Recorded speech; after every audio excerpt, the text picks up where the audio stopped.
नमस्कार। प्रवास अखिल news network पर आप सभी का स्वागत है। ईरान के सर्वोच्च नेता के पद पर मुज्तबा खामेनेई की नियुक्ति हो गई है। मुज्तबा खामेनेई अली खामेनेई के बेटे हैं, जिनकी मृत्यु अभी इजराइल और अमेरिका के हवाई हमले में हुई थी।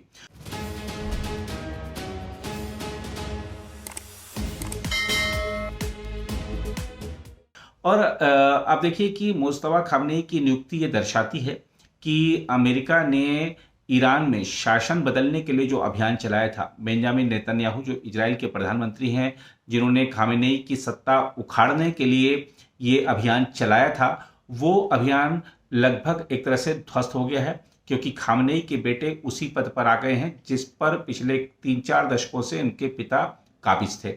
अब खामेनेई अपने पिता की विरासत को आगे बढ़ाएंगे। उनके पिता की जो सोच थी कि अमेरिका और इजराइल ईरान के दुश्मन हैं, उस सोच को आगे बढ़ाएंगे। तो बदला क्या? ईरान में कुछ बदला नहीं, इतनी सब बर्बादी हो गई, इतना हमला, बड़ा हमला हुआ, पूरा पश्चिम एशिया, पूरा मध्य पूर्व प्रभावित हुआ, दुनिया कहीं ना कहीं प्रभावित हुई। बदला क्या ईरान में? सिर्फ जो खामेनेई गए और उनके बेटे आ गए, शासन तो बदला नहीं।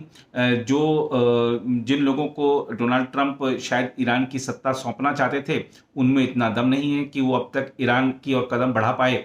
वो सिर्फ सोशल मीडिया पर अपनी जो बातें हैं वो करते रहते हैं। लेकिन एक चीज़ साफ नज़र आ रही है कि ईरान ने एक संदेश दिया है अमेरिका को और ख़ासतौर पे इजराइल को कि आप जिस लक्ष्य को लेकर चले थे वो लक्ष्य पूरा नहीं हो सका है और हमारे यहाँ सब कुछ चल रहा है, क्योंकि अगर वहाँ पर कोई मारा जा रहा है तो उसके तुरंत दूसरे की नियुक्ति हो रही है।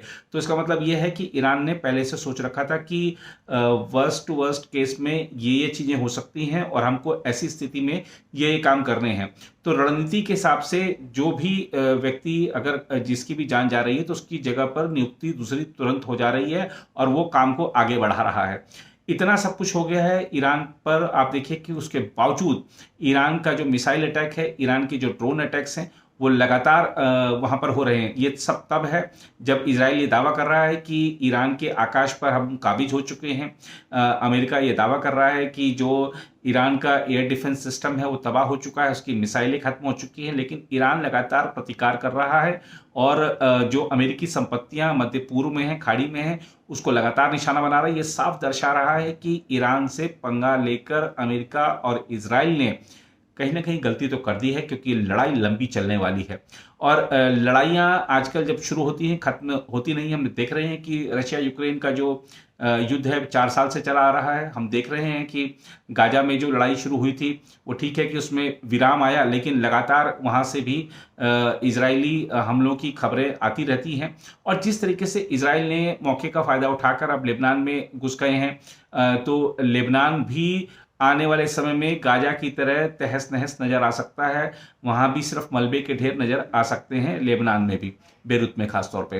तो ये सब जो अभी इस समय दौर चल रहा है उसमें अब खामनेई के बेटे के ऊपर बड़ी जिम्मेदारी आ गई है।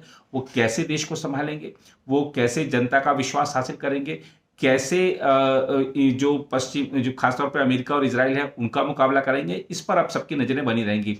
फिलहाल आइए इस रिपोर्ट के माध्यम से समझते हैं कि जो खामनेई के बेटे हैं उनका क्या इतिहास रहा है और ये जो पूरा घटनाक्रम है वो आखिर है क्या जो इस समय ईरान में खटा है राजनीतिक रूप से।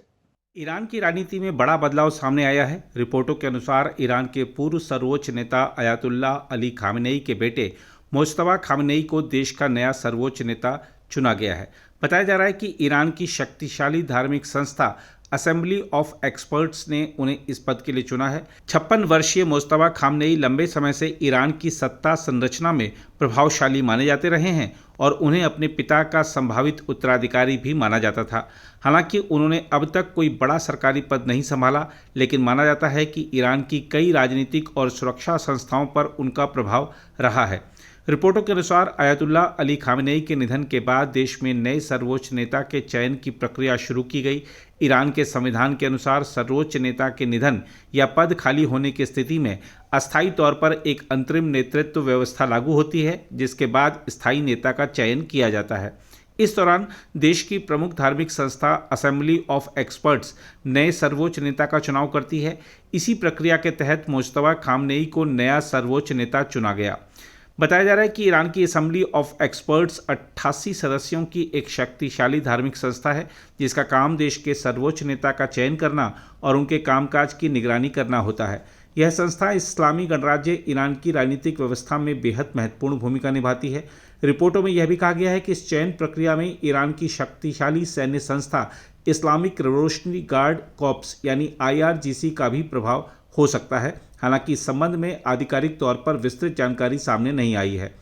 कौन है मुस्तफा खामनेई? यदि इसकी बात करें तो आपको बता दें कि उनका जन्म ईरान के मशहद शहर में हुआ था।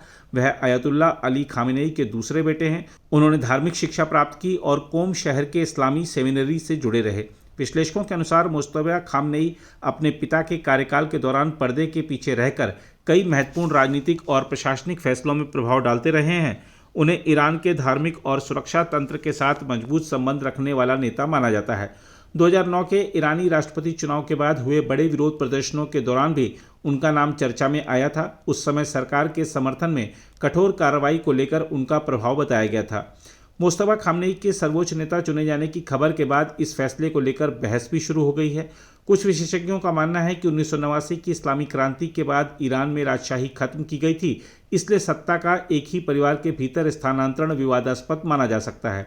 दूसरी ओर समर्थकों का कहना है कि मुस्तफा खामनेई लंबे समय से शासन व्यवस्था के केंद्र में रहे हैं और उनके पास देश के राजनीतिक तथा सुरक्षा संस्थानों का अनुभव और समर्थन मौजूद है।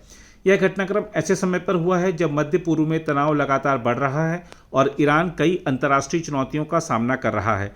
ऐसे में नए सर्वोच्च नेता की नियुक्ति को देश की आंतरिक राजनीति और विदेश नीति के लिए बेहद महत्वपूर्ण माना जा रहा है।